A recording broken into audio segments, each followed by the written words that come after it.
प्रणाम है आप सभी का और स्वागत है आपका हमारे चैनल आत्म से अध्यात्म की ओर में। आज हम इस वीडियो के माध्यम से जानेंगे श्री जगन्नाथ जी के एक अनसुने प्रसिद्ध पौराणिक कथा के विषय में। आइए अब कथा का आरंभ करते हैं। राजा इंद्रद्युम्न मालवा के राजा थे, जिनके पिता का नाम भारत और माता का नाम सुमति था। राजा इंद्रद्युम्न को सपने में जगन्नाथ जी के दर्शन हुए थे। एक रात भगवान विष्णु ने उनको सपने में दर्शन दिए और कहा कि नीलांचल पर्वत की एक गुफा में मेरी एक मूर्ति है, उसे नील माधव कहते हैं। तुम एक मंदिर बनवाकर उसमें मेरी यह मूर्ति स्थापित कर दो। राजा ने अपने सेवकों को नीलांचल पर्वत की खोज में भेजा।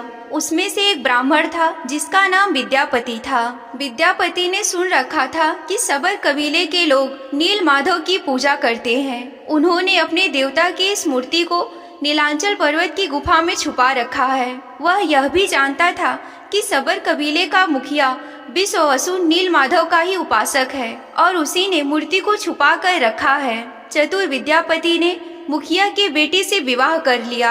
आखिर में वह अपनी पत्नी के जरिए नील माधव की गुफा तक पहुंचने में सफल हो गया।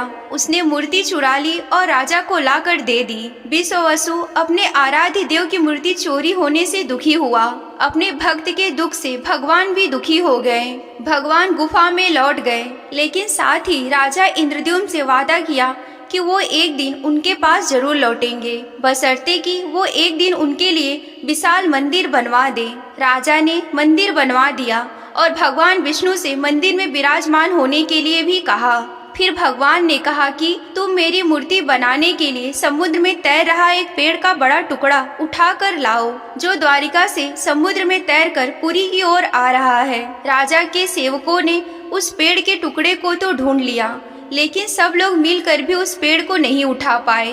तब राजा को समझ में आया कि नील माधव के अनन्य भक्त सबर कबीले के मुखिया विश्ववसु की ही सहायता लेनी पड़ेगी। उस वक्त सब हैरान रह गए कि जब विश्ववसु भारी भरकम लकड़ी को उठाकर मंदिर तक ले आया। अब बारी थी कि लकड़ी से भगवान की मूर्ति गढ़ने की। राजा के कारीगरों ने लाख कोशिश कर ली, लेकिन कोई भी लकड़ी में एक छैनी तक भी नहीं लगा सका। तब तीनों लोग के कुशल कारीगर भगवान विश्वकर्मा एक बूढ़े व्यक्ति का रूप धरकर राजा के समक्ष आए। उन्होंने राजा को कहा कि वे नील माधव की मूर्ति बना सकते हैं, लेकिन साथ ही उन्होंने अपनी शर्तें भी रखी। उन्होंने राजा से कहा कि वे 21 दिन में मूर्ति बनाएंगे और अकेले ही बनाएंगे, कोई भी उनको मूर्ति बनाते हुए नहीं देख सकता। राजा इस बात को मान लेते हैं। कई दिनों तक लोगों को उस कमरे से आरी, छैनी और हथौड़ी की आवाजें आती रही। राजा इंद्रद्युम्न की पत्नी गुड़ीचा अपने को रोक ना पाई और वह दरवाजे के पास चली गईं। और वे दरवाजे के पास गईं तो उन्हें कोई आवाज सुनाई नहीं दिया और वे घबरा गईं। उन्हें लगा कि बूढ़ा कारीगर कहीं मर तो नहीं गया। उसने इस बात की सूचना राजा को दी।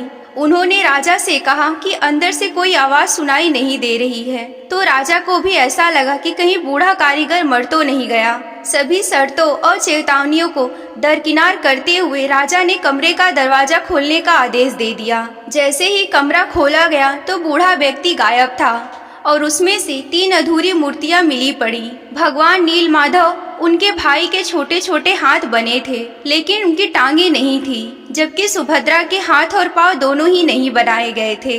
राजा ने इसे भगवान की इच्छा मानकर इन्हीं अधूरी मूर्तियों को स्थापित कर दिया। तब से लेकर आज तक इन तीनों भाई बहन इसी रूप में विद्यमान है। वर्तमान समय में जो मंदिर है वह 7वीं सदी में बनाया गया था। हालांकि इस मंदिर का निर्माण ईसा पूर्व 2 में ही हुआ था। यहाँ स्थित मंदिर 3 बार टूट चुका है। 1174 ईस्वी में उड़ीसा के शासक अनंग भीमदेव ने इसका जीर्णोद्धार करवाया था। यहीं पर श्री जगन्नाथ जी के प्रसिद्ध पौराणिक कथा का समापन होता है। और ये कहानी आप सभी को कैसा लगा हमें कमेंट करके बताएं। आज के वीडियो में बस इतना ही। मिलते हैं अगले वीडियो में। तब तक के लिए आप सभी को जय आदि शक्ति भोलेनाथ जी हर हर महादेव।